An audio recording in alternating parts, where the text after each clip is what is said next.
ҳамватанони азиз, дар таърихи халқу миллат воқеаҳои бузургу муҳимме рӯҳ медиҳанд, ки сарнавишти минбаъда ва роҳи рушди онҳоро барои солиёни зиёд муайян менамоянд.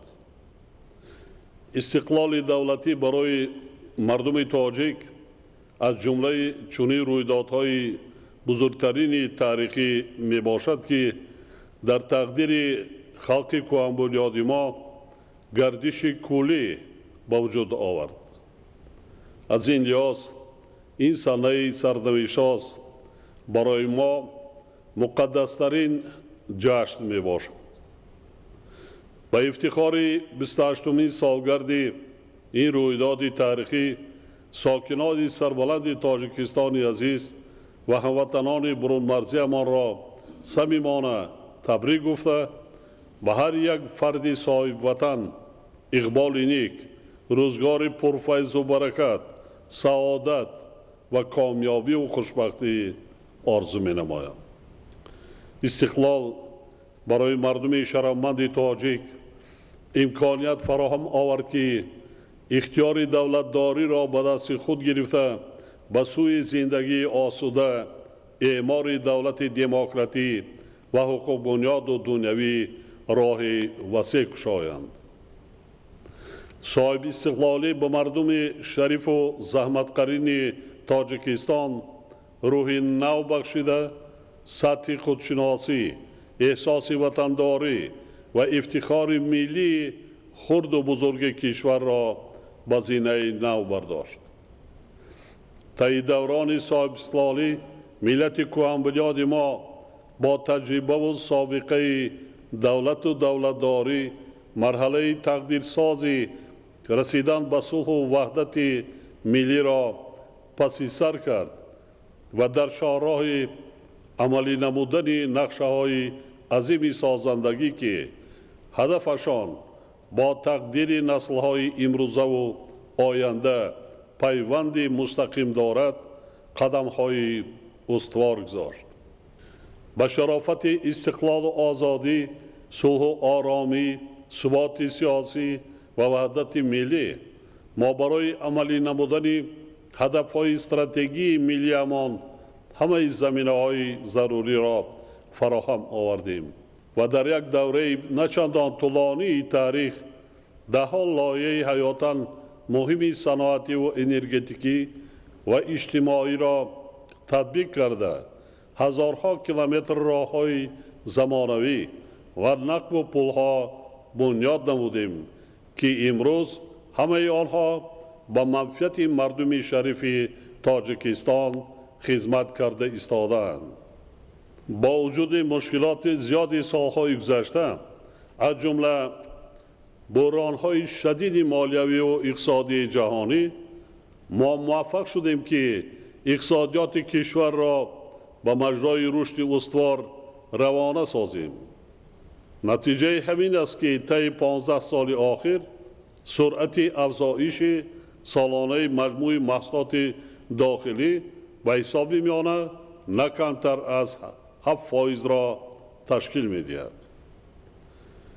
дар ин раванд мо беҳтар кардани сатҳу сифати зиндагии мардум ва ҳифзи иҷтимоии аҳолиро дар сархати фаъолияти ҳаррӯзаи давлат ва ҳукумати мамлакат қарор додем ва тавре ки ҳамватанони азизамон эҳсос мекунанд, ин сиёсатро бо истифода аз тамоми захираву имкониятҳо устуворона идома дода истодаем. қабули рамзҳои давлатдорӣ аз қабили парчам, суруд ва нишон ба муомилот баровардани пули миллӣ, фароҳам овардани шароит барои рушди забон, фарҳанг ва суннату анъанаҳои миллиамон ба мо маҳз ба шарофати истиқлолу озодӣ, сулҳу субот ва ваҳдати миллӣ муяссар гардид. ҳамчунин тавассути райпурсии умуми халқӣ қабул шудани санади сарнавиштҳост, конститутсия ки барои бунёди давлати معاصر دموکراتی، حقوق بنیاد، دنیوی و اجتماعی تاجیکستان زمینه گذاشت. ثمره دوران استقلال و آزادی دولت تاجیکان می باشد.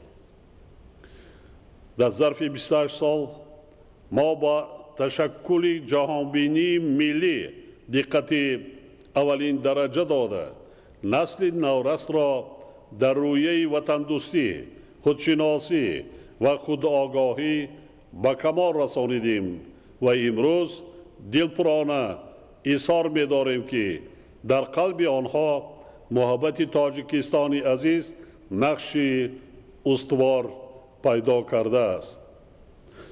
حالا ما می توانیم با افتخار و سرفرازی اعلام کنیم که دستاوردهای استقلال دولتی بی‌نظیرند. استقلال و آزادی، استقرار صلح و ثبات سرتاسری و وحدت ملی راهی ما را به سوی عملی گردانیدن دگرگونه‌های بنیادی جمعیتی و سیاسی باز نمود.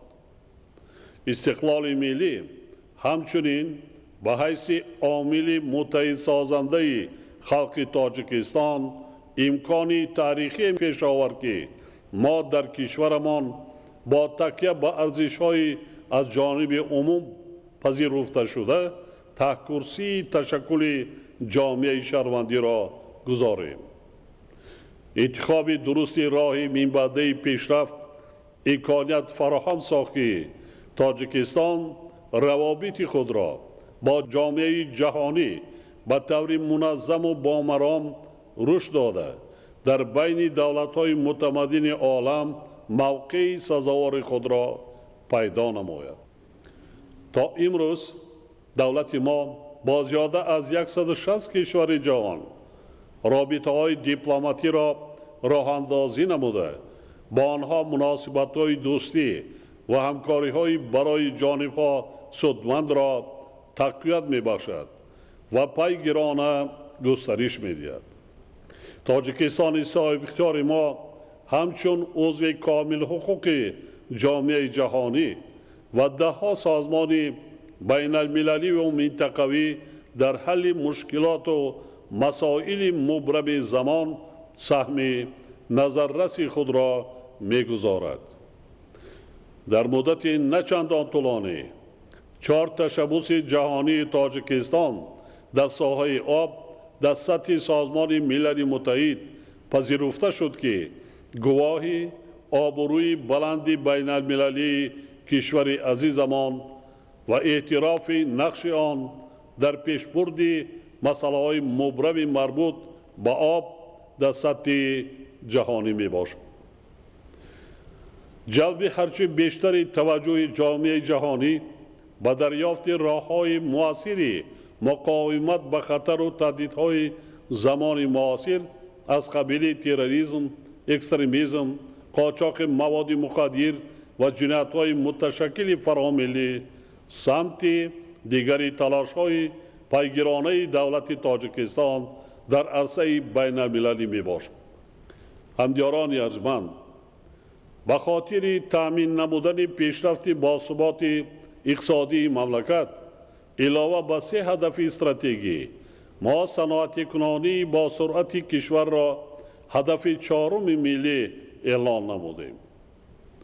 محض همین هدف تاجیکستان ما را از کشور اگراری و صنعتی به کشور صنعتی و اگراری تبدیل داده برای رشد بی‌میلان آن راهی وسیع می‌گشاید. فردا اگریگت دوم انشاءات عظیم عصر نیروگاه برقی آبی راغون به کار انداخته می شود. یعنی ما به سوی تأمین نمودن استقلال انرژتیکی باز یک قدم استوار می‌گذاریم. با کار آغاز کردن اگریگت دوم نیروگاه راغون دستاورد بزرگی مردمی تاجیکستان در سال جاری یعنی 28مین سالگرد استقلال وطن محبوبمان می باشد.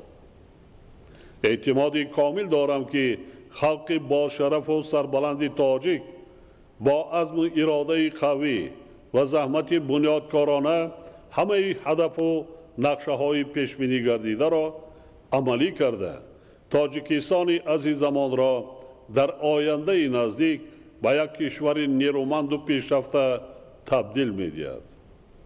البته ما هنوز به مشکلات و کمبودی نیستیم. در نزد ما حالا وظیفه‌های زیادی قرار دارند. باور دارم که ما تمام مشکلات موجوده و وظیفه‌های سازندگی را با سرجمی و متحدی خلقمان و با زحمت اهلانه ساکنان سربلندمان برطرف و حل و فصل می‌کنیم.